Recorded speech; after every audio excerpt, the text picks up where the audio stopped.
How to buy cues in 8-ball pool. Hi everyone, welcome back to another video from Tech for Gamers.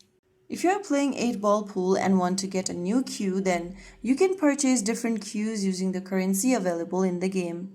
Firstly, go ahead and open up your 8-ball pool game on your device, and from the main home page, go ahead and tap on cues from the top of the screen. Now you'll end up in this cues tab. Go to the different tabs from the top and you'll be able to find cues type.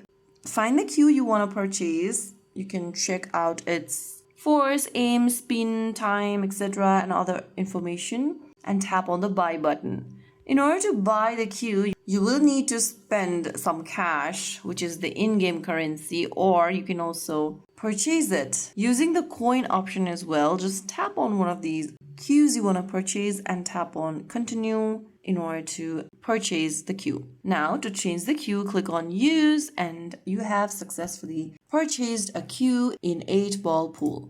So that is how it's done. If you found the video helpful, don't forget to like, share and subscribe to our channel. I will see you again in the next video. Thank you for watching.